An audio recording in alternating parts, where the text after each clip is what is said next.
Hello everyone, welcome to the Sweeney Show, Business and All podcast. Joining me here today is Sabrina Hill. Sabrina, you're very welcome. Thank you so much. Thanks for having me on. Thanks for your time. How are you coping at the moment? How is COVID-19 treating you? I just think that we're actually all coping the best that we can at the moment. It's like, I suppose I work on deadlines. I have with all my businesses, and I'm finding, I suppose, it difficult to kind of like get around that. I figured out a few ways to kind of help with structure in my days. Yeah. I'm still busy in some areas. Yeah. And how, like, you're an extremely busy person week to week, day to day.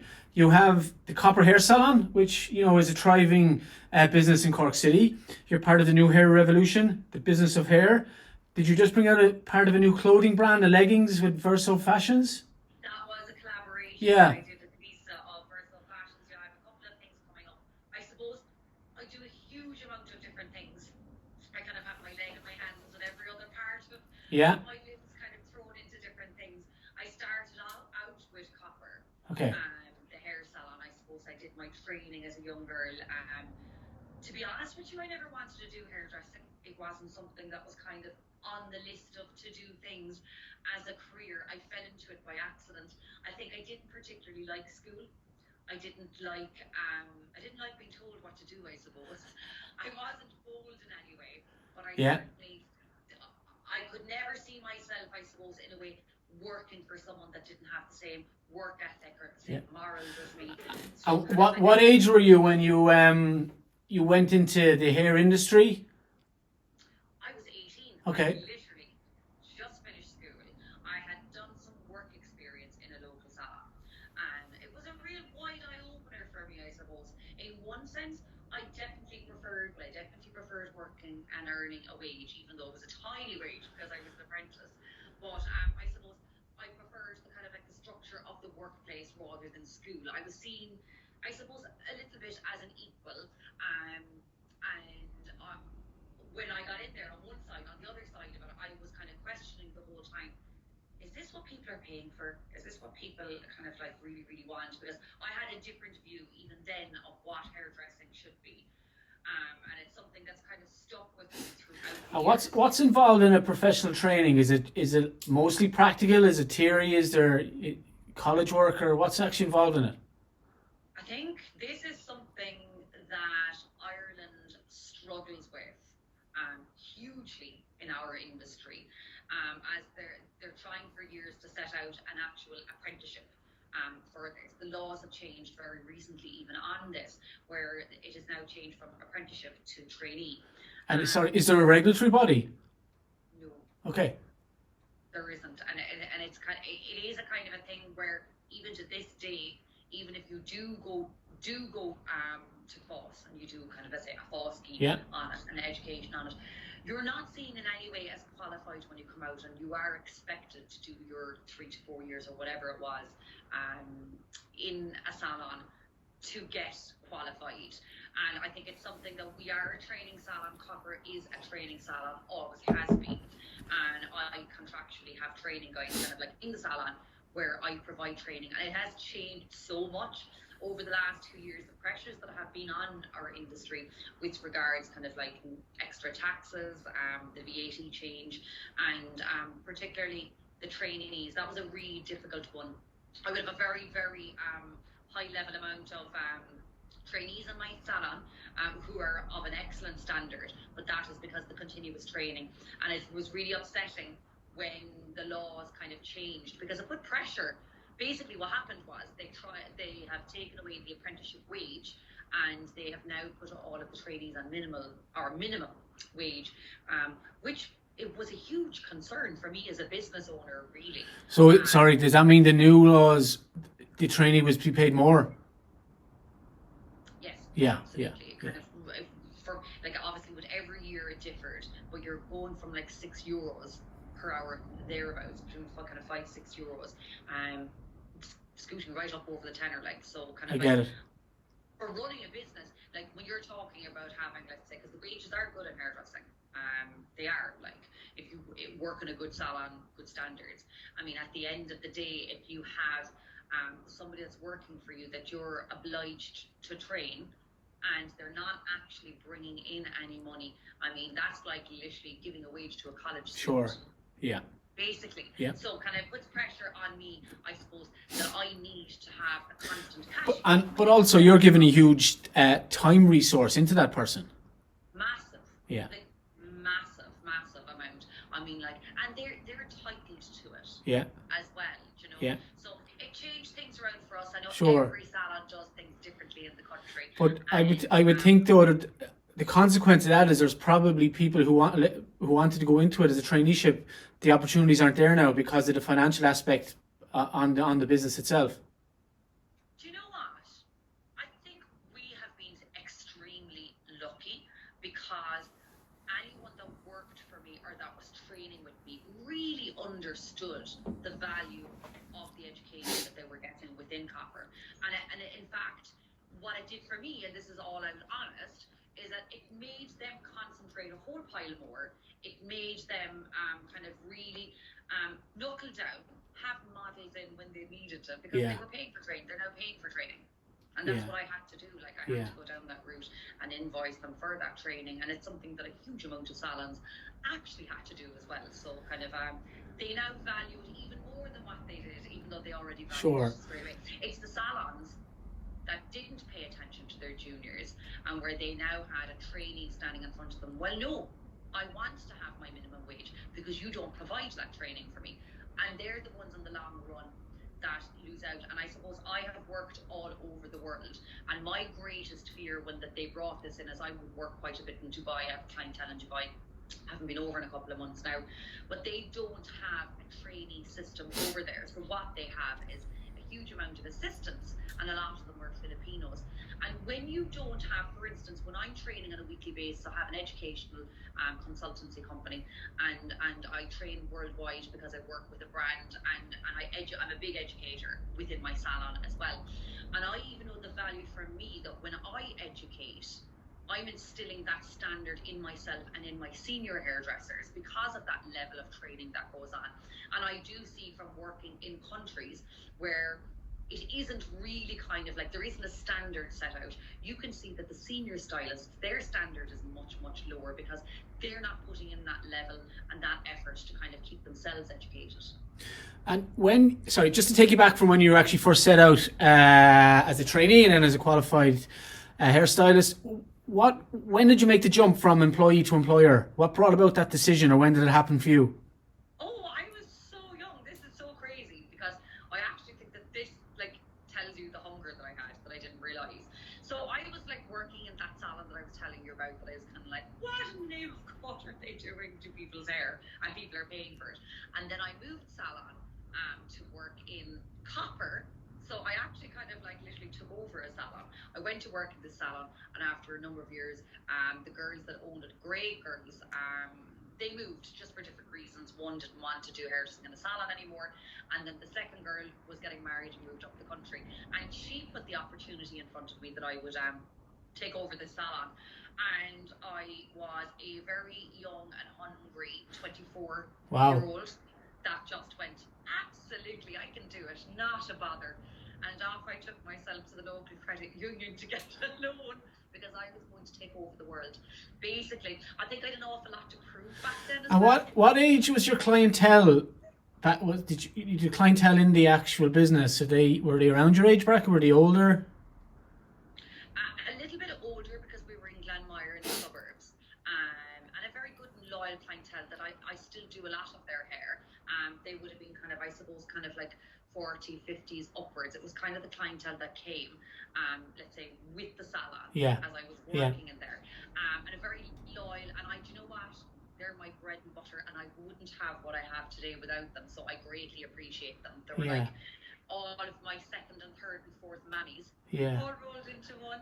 And I worked like that for a couple of years. I suppose really the beginning of what everyone knows as Kopper, the salon that is there, is that I was very, very, I suppose, prevalent on social media. Yeah. I really kind of put that effort out there to be on social media, and I was one of the first hairdressers. I kind of really watched, I think with Europe in hairdressing, it's very technical. And I was always, I suppose, drawn towards the more commercial side of things. And I used to watch America, and I used to watch what a lot of the stylists were doing. And when Instagram first started up, I knew instinctively that this was going to be something really huge, because I had been on Facebook, and I could see this. So I was on it from the beginning and made friends with some of the hard hitters going around the world, who I'm still very friendly with today, actually, and work with, hairdressers. So where I started doing befores and afters, I was kind of started posting, oh, here's a really bad hairdo, and here's what I can do and fix it and make it look amazing. And this became really, really popular, and it really drew in a new type of clientele, number one, which was amazing. But the even better thing about it is that it drew in a great new workforce, and a group of very, very like-minded people as well, who really had the same views. And it's one thing I think throughout the years is that I was never meant to be a hairdresser. I was a great salesperson, and I suppose. But I think you could say we're all in sales, aren't we? Yeah, we are. You know, every business is in sales, no matter what you do. Yeah, and if you put your mind to something, you can be the best at it. Yeah. I am an amazing colorist. Yeah. That's what That's another question. So you actually, like, your day job is you actually color hair, and you do that job as well. So I suppose my week is very weird, in a way, is that like I would probably spend maybe about 3 days, 2.5 days, 3 days doing hair on floor in the salon. One day I dedicate doing clients that are massive color corrections. So I would meet these clients maybe a couple of weeks before. So are they DIY home jobs, or are they people who've had unhappy from a previous stylist, or? Unfortunately, that's Both? the standard that I was talking about. Okay. We're talking about other hairdressers, really. So I suppose that day. I saw funny, it wasn't funny for this lady. I actually was keen to. We put a video the other day where someone bleached her hair themselves, and they went through it 4 times, and then they went back at it again a week later, and then her hair started to fall out. Oh yeah, I'm surprised it didn't happen on the second go. Yeah. They're very funny to look at. Yeah. Honestly, Yeah. I see more damage done Yeah. by other hairdressers. Yeah. And it's something I suppose that over the years I've become known for kind of fixing this kind of hair. So I spend that day fixing that hair, and I spend that day using that footage, because I would have an assistant with me, Okay. and using that footage for my social media. So there will be a lot of. So like it's a colouring thing, is it? Someone who went to another stylist or did it at home, did a colour or bleach. So I'm not too technical in this. Not happy with it, and then they go, "Oh my God, this is not how I want to go out in public," and then they Yes. come to you. Well, I think about what it is. It's just really bad habits that are showing up on someone's hair. Do you know, like that kind of like bad colouring techniques. And I suppose, and like just not knowing, stylists not getting good training and not knowing the right information or the real science behind it. Because what I am doing is chemistry, and I suppose that's where my Yeah. job has taken me throughout the years as well. I spend that day doing that, and then on a Friday and a Saturday, I will do my clientele, as in my bread and butter, my clients that, Yeah. that I've always done. Then I have another company besides Kopper, which is Business of Hair, that I own with Denise Walsh. She is an amazing Irish stylist that I work with, and I've been friends with for a number of years. Very much share the same passion of how to educate in Ireland. I've been very lucky to be able to work with her, and we are part government funded by Image Skillnet, and we educate around Ireland, and the UK actually, and it's actually taken us as far as America and a couple of other countries as well. Wow. So I spend Sundays and Mondays doing that, not every weekend, but nearly every weekend doing this. And then I also, I suppose, I have a good online presence where I work as a content creator, and I do TV work as well and presenting. So kind of, I suppose, my weeks are quite mixed. Yeah, it's very exciting, is it? They're very exciting. Yes, like it is. It's busy. I'm very lucky. I have an 18-year-old son who is like nearly reared, and I suppose it's easier for me. Like I would be in another European country definitely once, twice a month, because I educate abroad as well, and I will be heavily involved with some brands where I do a lot of testing on products that hairstylists around the world probably won't see for 2 to 3 years. It's something that I'm heavily involved in, kind of a science way. So kind of like my weeks differ all the time. It was much harder about 2 years ago.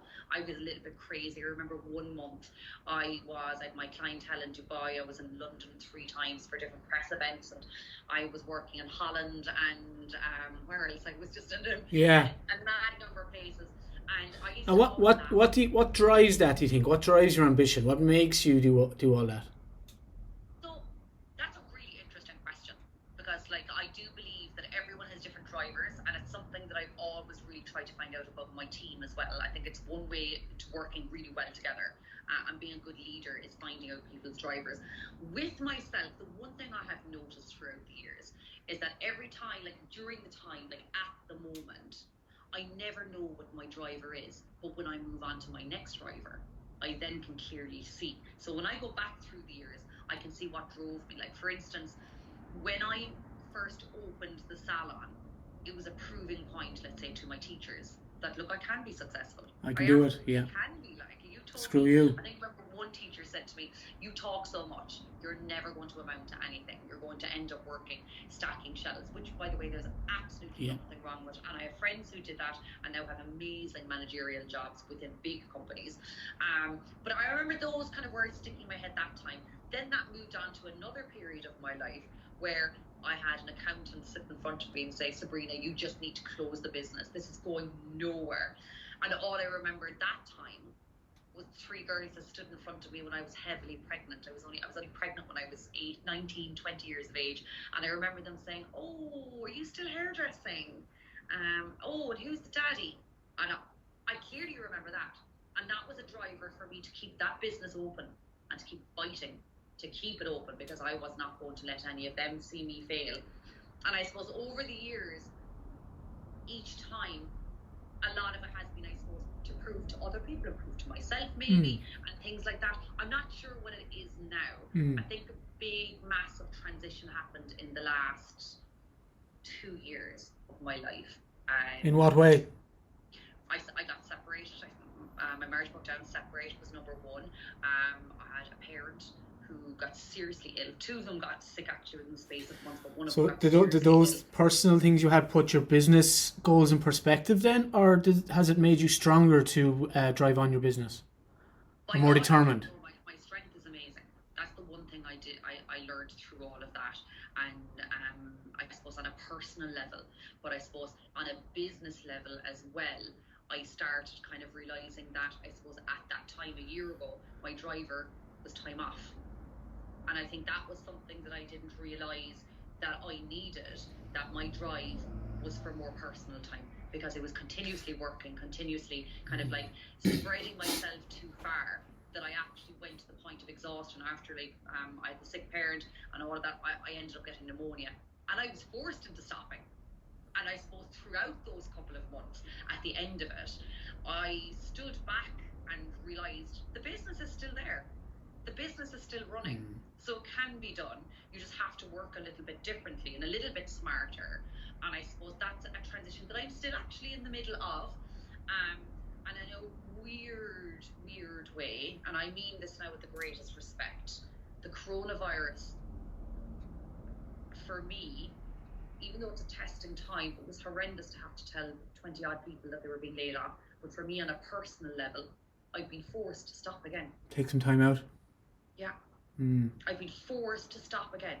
And I think this is an amazing thing. And actually, when you brought her up there a while ago, Lisa, that owns Verso, that I have done a collaboration with, she's of the same mind. It's a very, very strange time for any of us who are business owners. I think as well, when people are a business owner, usually a doer, you need to be doing things.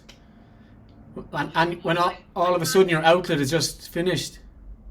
Being out of my salon is my other child. And even, like, I had to go in there a week ago. I think we were given up until 6 p.m. Business owners non-essential to go in, and I remember passing a guard and telling him I need to go in because I need to make sure everything is switched off. Because up until that point I was running the online business, and I had to go in, and look, it was a personal choice that I'm not running the online business for the next 2 weeks, because I have just made that respectful decision because of vulnerable people, and I know a lot of vulnerable people in my life. I'll get back to it in a week or two when things are more under control in the country. I know some people do it, and I respect their decision to do that, but for me it's just right now not the right thing to do. And I remember going in, and I remember switching off the coffee machine, and God almighty, I'd say that coffee machine, because we have a full barista, it hadn't been turned off in the 3 years that the new salon is open in town. And it set me off. It set me off so much, because it was like, what do you mean here. Set you off? You got upset? I got upset, like, yeah. Like I find that I don't cry easily. I don't cry. I just don't, like. And I was just, it was surreal. It was a terrible, numbing moment of surrealness where I actually said that I work by a deadline. No matter what, I work by a deadline. I know when things are happening. And it was the one time that I didn't have an answer. I didn't have an answer to when this will end. And I didn't know when I was going to get back into that salon and be the Sabby that everyone knows that does hair. And I suppose it's not from a financial point of view. I never worry about financial stuff. Like, never. There was a couple of things that have happened throughout my business where I'm just like, zeros. And I mean that, and I think that's one part of a successful person. You start forgetting about the zeros that are on the end of the number. I'd have more of a problem if I owed €500 to someone than if I owed $500,000. Just like, because you work it out, everything is fixable, everything is work out, you work everything out. Well, I certainly think everything's in perspective now, isn't it? Oh, listen, I think even, I remember talking to some of the lads that own Clancy's in town in Cork before Christmas, around Christmas time, and I remember one of them saying, Jesus lads, it's like the pre-recession days. And I went, yeah, it is, and that's worrying. Recession's coming, yeah. Or the one thing that I hope that comes out of all of this is that going back over the last couple of months, there was a difference in people over the last 12 months, and I found that there was a certain sense of entitlement about people that I even noticed that when some people came in, let's say they had a problem, and listen, all businesses have complaints and problems, you know that yourself. Do you know what I mean, David? So it's like when people will come, they might have a problem. You do everything in your power to fix it. And I think that's something as employers and business owners, you always will. There'll be only a small, minute type of person, the tiny amount of them that won't give a shit. But like with us, we will always try to make it right. And it still wasn't good enough for some people. People valued money so much, and like because of the last recession, they valued it to a point of where they were rude and ignorant about it and expected so much out of people and out of everything. And I think I don't think that it suits Irish people, does it?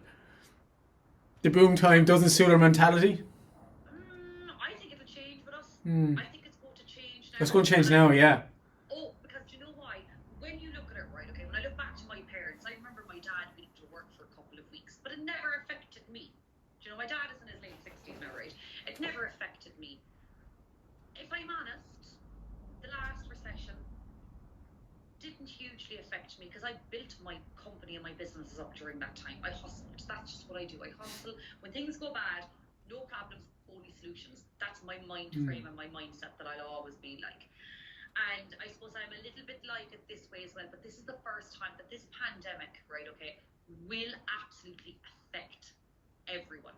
We're history, and it will affect everybody at any age because it'll touch every person in every single way, even if it's a thing that you can't get toilet paper. Do you know what I mean? Yeah. It's just, it'll affect everyone, it'll affect businesses, and it'll affect us on an emotional level as well, kind of. So I think in that point, it's a good thing, even though we're going to sure. Well, I think that's it. You got to make the most of it. Absolutely. Can I just take you back there? When you set up, or you worked in Glanmire originally, and then you moved into the city. When did you move into the city? Oh goodness, about 3 years ago. Okay. 2017. Because I've walked by the salon, like it's wow, it's beautiful. Isn't it? It's beautiful. Yeah. I suppose, though, I knew I was never going to completely stay in Glanmire, and I suppose there was a part of me that knew that business would get stagnant, and also having the vision as well that to go further with me and to grow the business, there had to be an element of commercial, of prettiness, basically, and coolness about it. So I always had in my head this whole Pinterest, Instagram, Salon kind of in my head. And it did take me about 4 or 5 years to find the right place. Yeah. I always wanted to go to South Mall. I had this kind of like vision of having this beautiful kind of building, that I'd have a 5-story building. And I remember the guys in Savills, they got so sick of me, kept saying, you can't knock that wall, Sabrina, it's a listed building. And it got to the stage where they actually brought me down to Half Moon Street, where the Salon is located, and brought me to this massive warehouse, and they were like, we can split this for you. It was an O'Callaghan's building at the time. It's since been sold on to another company, and that was it. It was a shell, and I did the whole fit out myself. I designed it myself until a point when somebody turned around and said to me, what way do you want the lighting? And I said, I want it to be like lighting outside, bring the outside in. And then we realised that we had to get some kind of interior help of some kind. It was the longest fit out ever. It went on. Was that so that's only 3 years ago? That's only a short time away, really, in your career. So was that a big leap of faith to do that?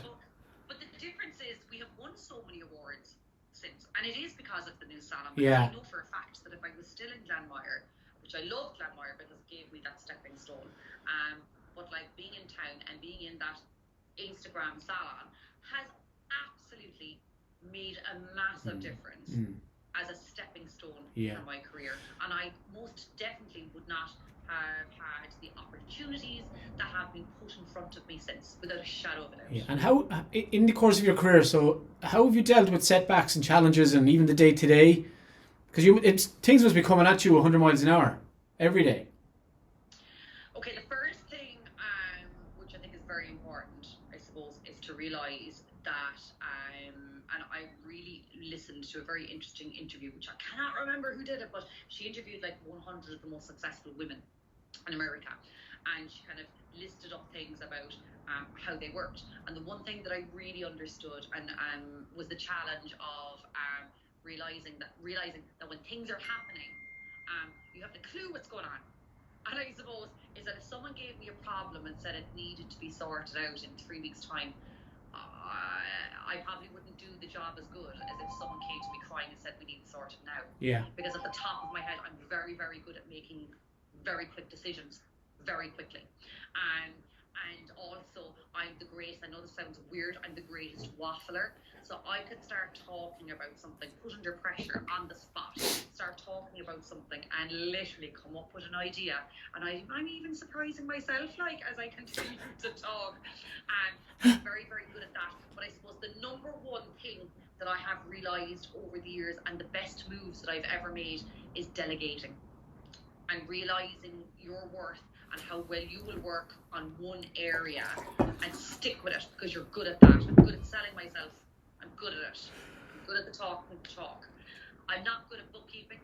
Outsource it. I'm not good at managing people.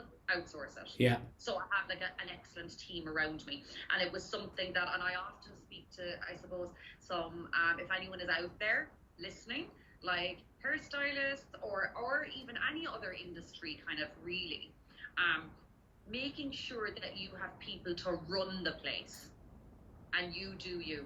Yeah. I think that's a massive thing, and it was a big decision. But that doesn't happen overnight though, so it doesn't, like, that comes from a lot of trial and error, a lot of staff, good and what not so good, and your own then techniques for hiring. And well, I think a lot of it kind of like in that way kind of is that like you have to jump into it and make the decision to do it as well. I find that a lot of people just genuinely have fear of even doing that. Like, for instance, in my industry, we are used to hiring people that bring in money. And if I was taking on someone, for instance, front of house or someone in a management role, technically they're not bringing income into the business as in like solid cash in your hand. yeah.